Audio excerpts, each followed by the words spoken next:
Hello everyone. चलो आगे हम क्वेश्चंस पे आते हैं, डायरेक्ट मटेरियल के क्वेश्चंस पे आते हैं। थोड़ा सा डिफरेंट कंसेप्ट करेंगे, ध्यान से। एक काम करो, क्वेश्चन नंबर 8 पे आओ। 8 देखो क्या कह रहा है। The complete gardener is deciding on the EOQ for 2 brands of lawn fertilizer, super grow and nature's own. Following information is collected. Super grow और नेचर जोन की इंफॉर्मेशन दे रखी है। Annual demand, relevant ordering cost per order, relevant carrying cost per bag, compute EOQ for super grow and nature zone. चलो formula लिखो, पहले EOQ निकालते हैं। 2AO divide by C। पहले निकालो सुपर ग्रो के लिए। 2 इंटू A है 2000 बैग्स, O 1200, C 480।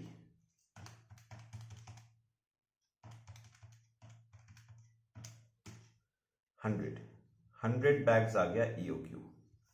फिर nature's own 2 into 1280 into ordering cost 1400, carrying cost 560।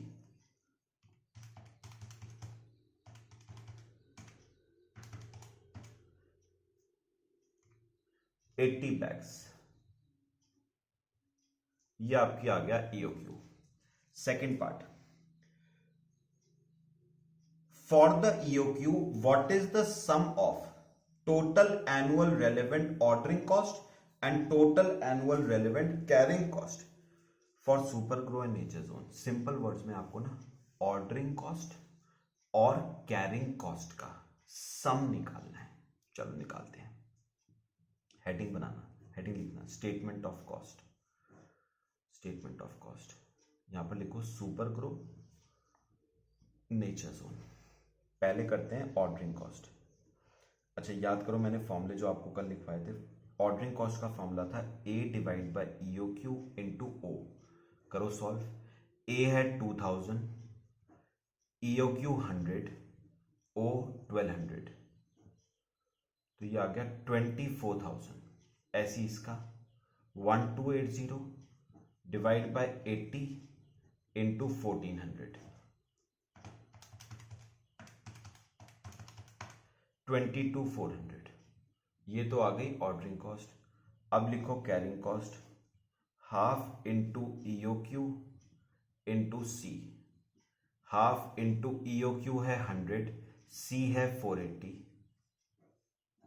तो 24,000। फिर हाफ इंटू EOQ 80, C 560, 22,400। तो ऑर्डरिंग कॉस्ट और कैरिंग कॉस्ट का सम 48,000 और 44,800 आ गया। ठीक है। और थर्ड पार्ट अगर हम देखें तो इस क्वेश्चन का थर्ड पार्ट क्या है। उसने कहा था compute number of deliveries per year. Number of deliveries मतलब नंबर ऑफ ऑर्डर्स निकालने हैं। Formula A divide by EOQ निकालो। सुपर ग्रो के लिए A है 2000, EOQ 100, तो 20 ऑर्डर सुपर ग्रो के, और nature zone 1280 divide by 80, 16 orders nature zone के। ये आपके नंबर ऑफ ऑर्डर्स आ गए। ठीक है। चलो एक और क्वेश्चन, क्वेश्चन नंबर 2 देखो। Using the following data obtain EOQ and annual relevant cost associated with the policy of ordering quantities of that size. Purchase cost, ध्यान देना इस बात पे, purchase cost of annual demand, ordering cost और carrying cost. चलो पहले क्या निकालना है, EOQ। 2AO divide by C।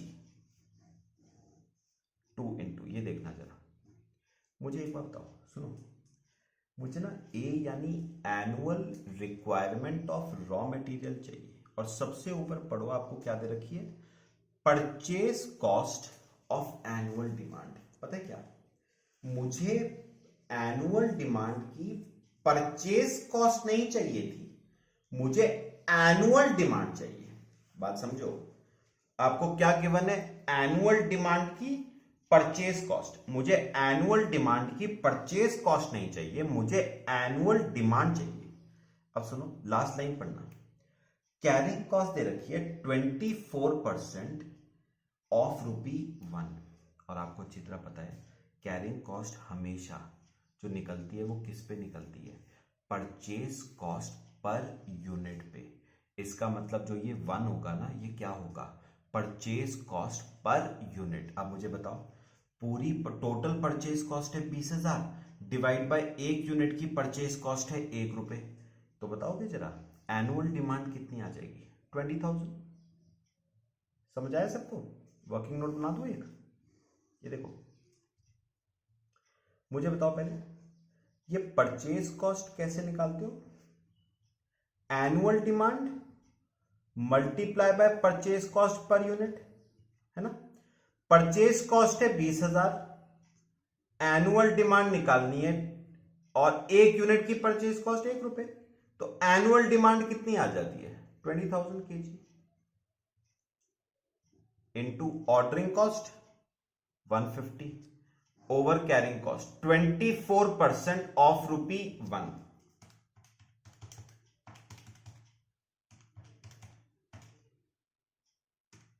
5,000 units आपका क्या आ गया?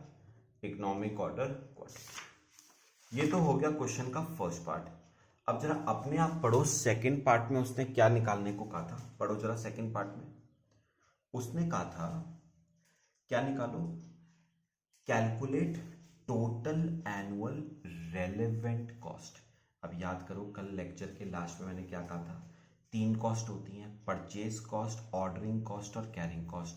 जो कॉस्ट सेम रहती है वो इररेलेवेंट होती है, और जो कॉस्ट चेंज करती है वो रेलेवेंट होती है।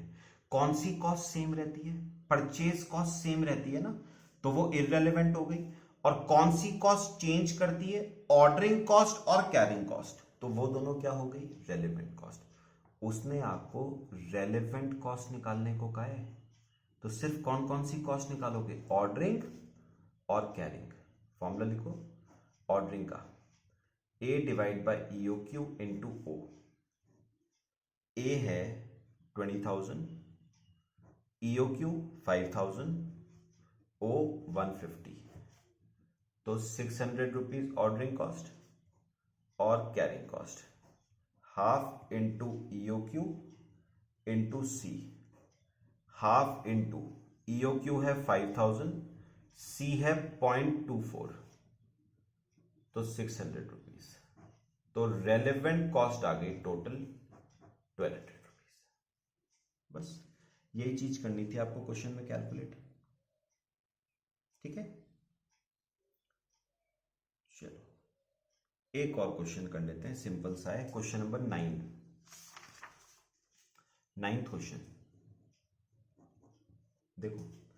A product cost ₹10 whose requirement is expected to be 12,000 units per year. Setup cost, याद करो कल मैंने बताया था सेटअप कॉस्ट यानी ऑर्डरिंग कॉस्ट इज 2,000 पर सेटअप।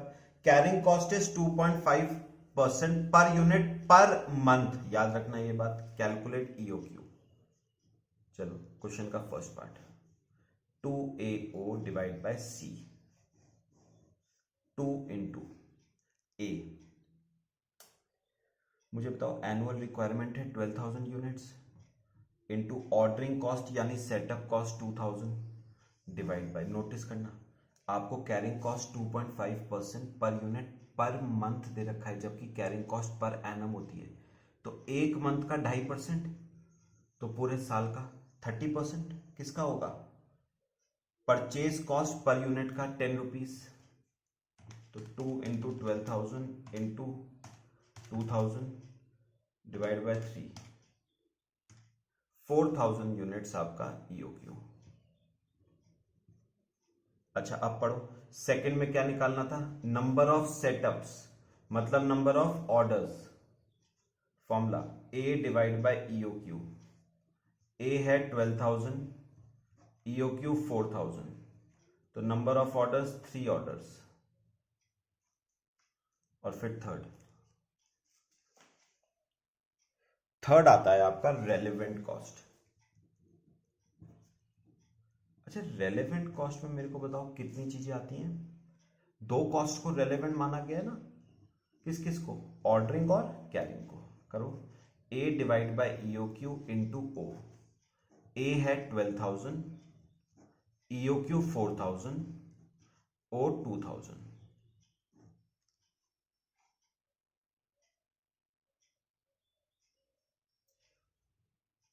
तो ये आ जाएगा आपका 6,000।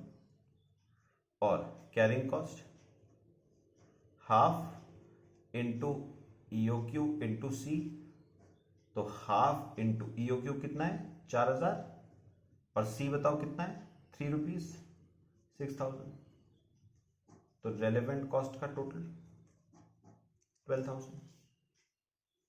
ये आपकी रेलेवेंट कॉस्ट आ गई। ठीक है, चलो एक क्वेश्चन और देखते हैं। Question number 14।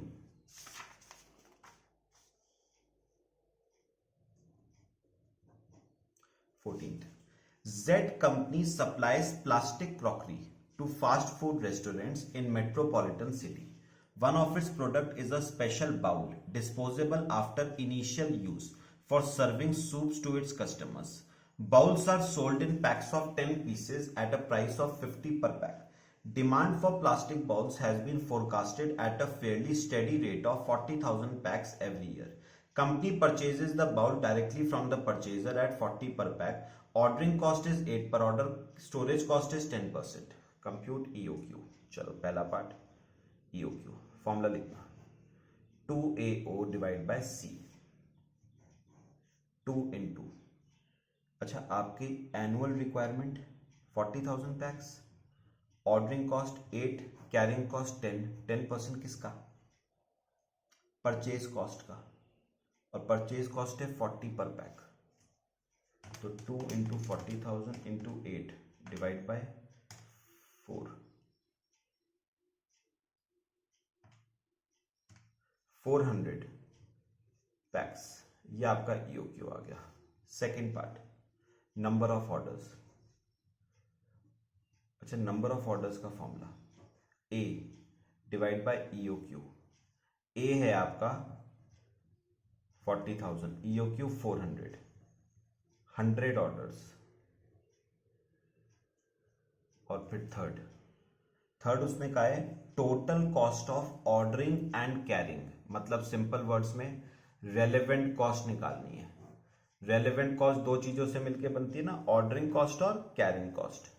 तो A divide by EOQ into O। A है 40,000, EOQ 400, O 8, तो 800। फिर carrying cost half into EOQ into C, half into EOQ कितना है 400, C कितना है 4, 800 रुपए की कैरिंग कॉस्ट। टोटल आ गया रेलेवेंट कॉस्ट 1,600 रुपए। ठीक है, चलो आज के लिए काफी क्वेश्चंस हैं, बाकी हम नेक्स्ट क्लास में डिस्कस करते हैं। Thank you.